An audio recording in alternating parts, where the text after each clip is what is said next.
My name is Peytrienne McCormick. Presently, I live in Silver Spring, Maryland. I arrived in Washington, D.C. in the early 50s with my family as a teenager in Washington, D.C. So what brought you and your family to DC? Well, like the story we just listened to this morning here was so memorable.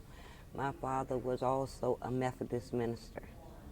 And so, therefore, I traveled and I moved every 3 years from a baby, as an infant.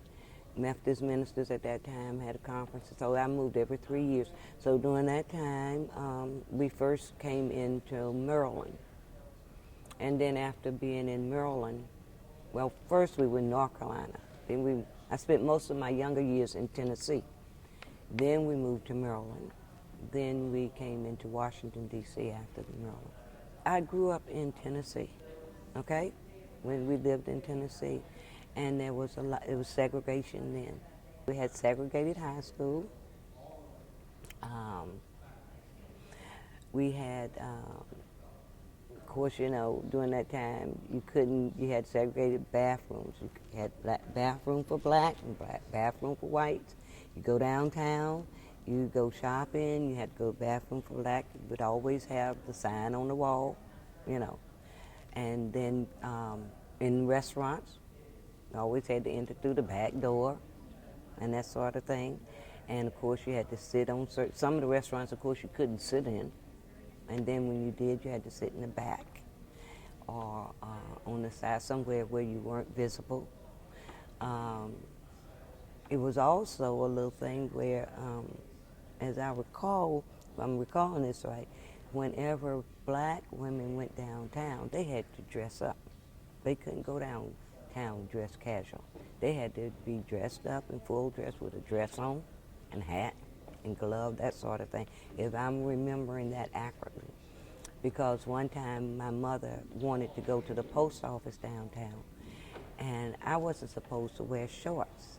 See, you weren't allowed, as a black woman, you weren't allowed to wear shorts downtown. And I had on some little capri pants or something of that nature. And she went into the post office to mail some mail, whatever she was doing. And I stayed in the car for a few minutes. But then I decided I wanted to get out of the car.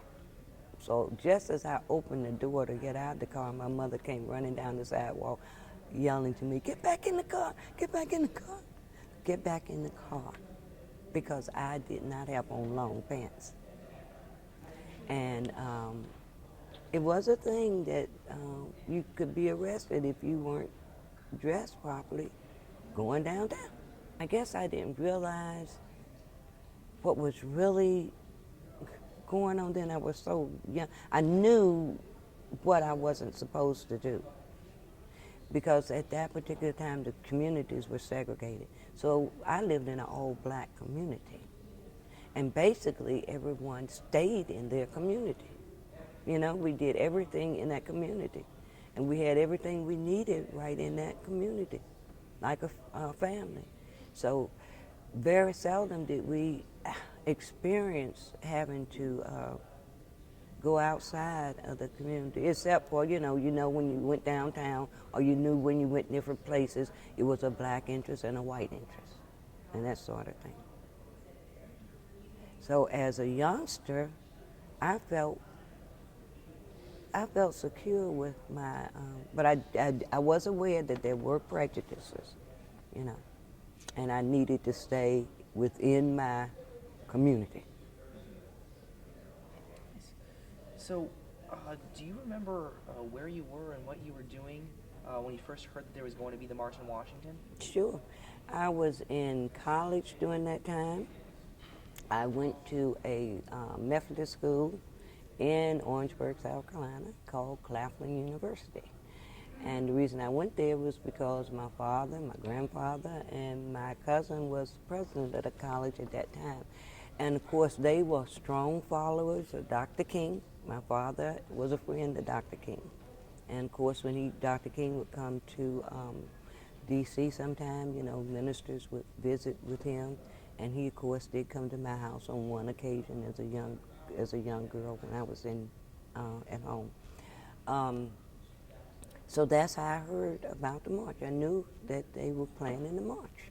I lived in Washington. My father knew it. Everybody at school knew it. So it was just known that that was what was going to happen. So, at any point during the lead up to the march, or even during the march itself, were you worried that some things were going to go wrong? Well, I think you think about that, but then at the same time, it's something that that is important, and I wasn't frightened. I was with my father for one thing, so I figured he was going to take it. But it was such a lot of enthusiasm that had built around the march. So really, I wasn't afraid of it being a riot. No. My father tried to get right up there behind Dr. King, and we were close up to where he was marching. Led the march, and of course I had the opportunity to see Harry Belafonte and Jesse Jackson, all Dr. King's friends. Because my father wanted to be right up there, and several times over the years I used to look at those pictures and I said, I would think I would see me and my father, but of course I didn't. Do you remember the way your father reacted to the march at all? Oh, he's proud. He had his chest up, real dressed up, and his shoulders back. Yeah, he was proud to be part of the march. Yes. So after all the news reports happened that night of the march, waking up the next morning, what did you feel and experience the day after? I felt like I had accomplished something really good, that I had done something really good, and I had participated in something that really was meaningful, and I had participated in part of the civil rights movement. And as a whole, I thought that the march went well. What do you think and feel now, knowing that 50 years of progress has been made so far? I think that if it hadn't been for that march on Washington, we would not have made as much progress as we had. I mean, that was an effort to see progress in the latter years. And everybody, here it is 50 years later, like you said, and everybody is still talking about the March on Washington and the influence that the March on Washington had and the role that it played in the civil rights movement. It was an important event. And it's something that like I said, I'll never forget it.